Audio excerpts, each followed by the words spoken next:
Assalamualaikum warahmatullahi wabarakatuh.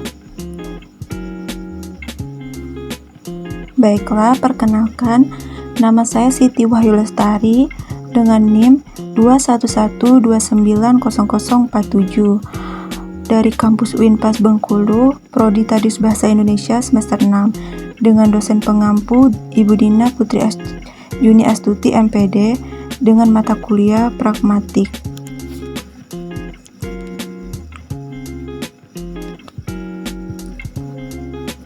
Baiklah, materi yang akan saya bahas yaitu mengenai variasi bahasa, di mana ada pengertian bahasa, fungsi bahasa, pengertian variasi bahasa, jenis variasi bahasa dari segi tempat, waktu, situasi, dan status.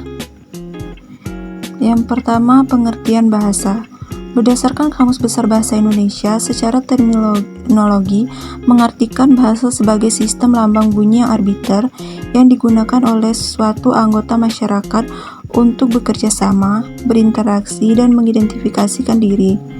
Adapun pendapat para ahli, salah satunya yaitu menurut Goriscraft, memberikan pengertian bahasa sebagai alat komunikasi antara anggota masyarakat berupa simbol bunyi yang dihasilkan oleh alat ucap manusia. Dan dari pengertian di atas dapat disimpulkan bahwa pengertian bahasa mencakup hal-hal berikut. Yang pertama, sistem lambang bunyi yang arbiter. Yang kedua, alat komunikasi. Yang ketiga, simbol bunyi yang memiliki arti serta makna. Dan yang keempat, digunakan masyarakat untuk mengidentifikasi diri. Adapun fungsi bahasa sebagai alat komunikasi. Fungsi bahasa sebagai alat komunikasi yaitu sarana penyampaian informasi kepada orang lain, secara lisan maupun tulisan, mengenai apapun yang ingin kita sampaikan agar orang dapat mengerti maksud dan tujuan kita inginkan tanpa menghindari tata bahasa yang sudah ada.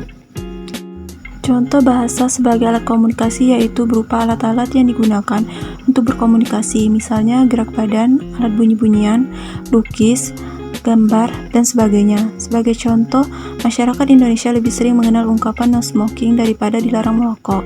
Stop untuk berhenti, exist untuk keluar. Jadi bahasa sebagai alat komunikasi tidak hanya satu, melainkan banyak bahasa. Adapun fungsi bahasa dalam masyarakat yaitu alat untuk komunikasi sesama manusia, yang kedua untuk bekerja sama sesama manusia, dan yang ketiga untuk mengidentifikasi diri.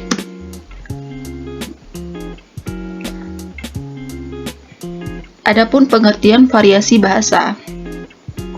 Yang pertama, variasi bahasa adalah varian atau bentuk-bentuk bagian dalam bahasa yang memiliki pola menyerupai bahasa induksinya. Yang kedua, variasi bahasa sendiri disebabkan oleh adanya interaksi sosial masyarakat yang beragam dengan penuturan yang sifatnya tidak homogen.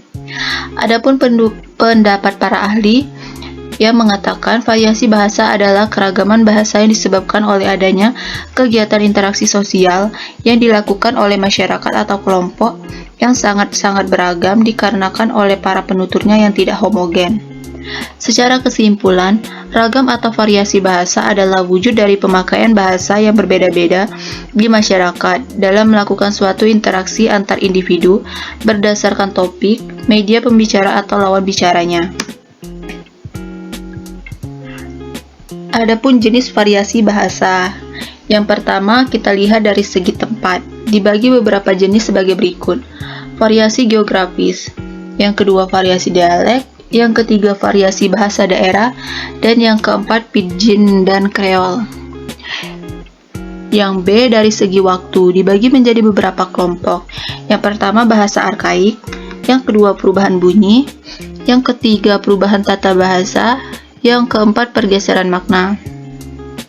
Yang C, dari segi situasi, tergantung dari segi konteks komunikatif tertentu. Di antaranya, yang pertama, bahasa formal versus informal, bahasa tulis versus lisan, bahasa resmi versus bahasa sehari-hari, bahasa teknis atau profesional, dan bahasa ritual atau agama.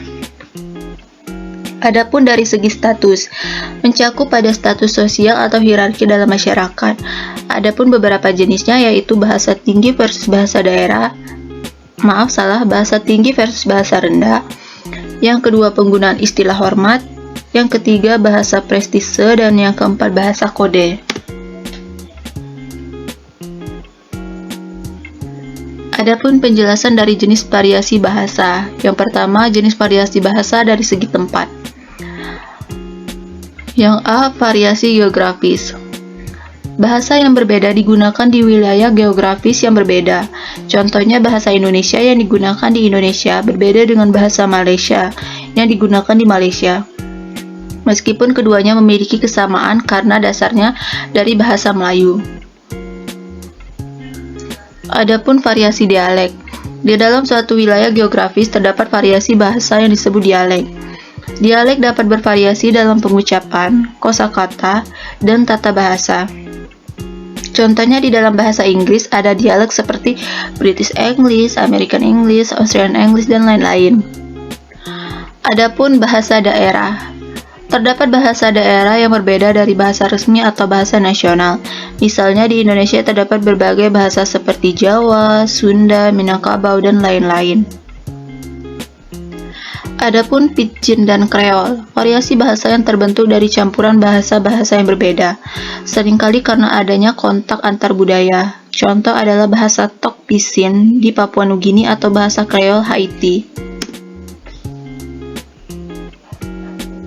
Adapun jenis variasi dari segi waktu. Yang pertama, perubahan bahasa. Bahasa mengalami perubahan seiring waktu karena penggunaan oleh generasi yang berbeda, interaksi antar budaya, dan pengaruh teknologi. Contohnya, kata-kata baru dapat ditambahkan ke dalam kosakata atau pengucapan dan tata bahasa dapat berubah dari satu generasi ke generasi berikutnya.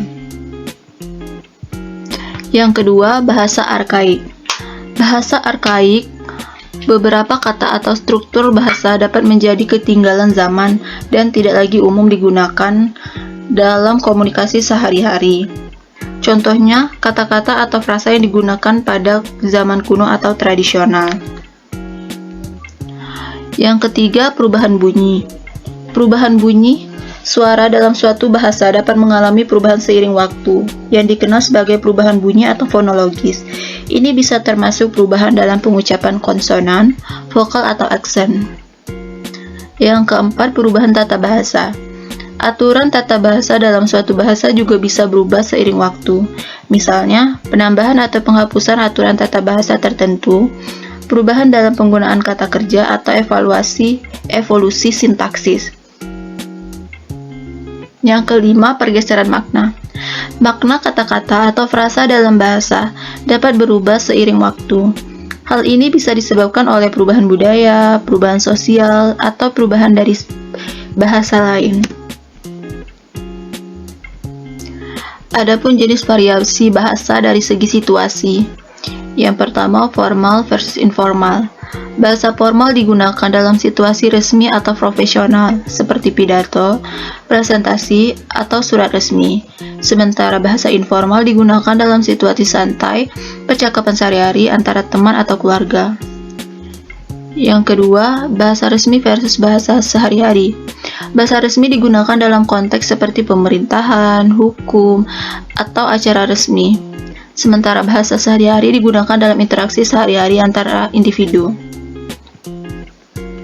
Yang ketiga, bahasa teknis atau profesional. Dalam bidang tertentu seperti ilmu pengetahuan, teknologi, atau kedokteran, terdapat istilah dan kosakata teknis yang digunakan oleh para profesional di bidang tersebut. Yang keempat, bahasa tulis versus lisan.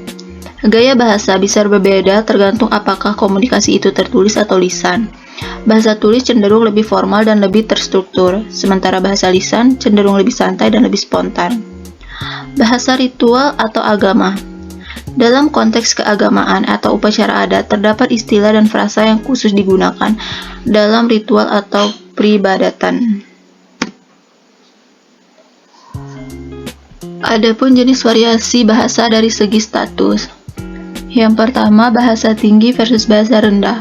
Bahasa tinggi atau formal digunakan oleh orang-orang dengan status sosial atau pendidikan yang tinggi, sementara bahasa rendah atau informal digunakan oleh orang-orang dengan status sosial atau pendidikan yang lebih rendah. Yang kedua, penggunaan istilah hormat. Dalam beberapa budaya, terdapat istilah atau kata-kata yang digunakan untuk menyatakan penghormatan terhadap orang yang memiliki status sosial yang lebih tinggi, seperti menggunakan kata ganti Anda daripada kamu. Yang ketiga, bahasa prestise. Dalam beberapa masyarakat terdapat variasi bahasa yang dianggap lebih prestisius atau dihormati daripada variasi lainnya. Contohnya, dalam beberapa bahasa, aksen atau dialek tertentu mungkin dianggap lebih elit atau dihormati daripada yang lain. Yang keempat, bahasa kode. Orang-orang dalam kelompok sosial tertentu atau profesi tertentu mungkin menggunakan bahasa atau kosakata khusus yang hanya dimengerti oleh anggota kelompok tersebut. Ini bisa menjadi bentuk pengkodean status sosial atau keanggotaan dalam kelompok tertentu. Baiklah, itulah materi yang dapat saya sampaikan. Selamat menyaksikan, semoga bermanfaat. Thank you. Terima kasih.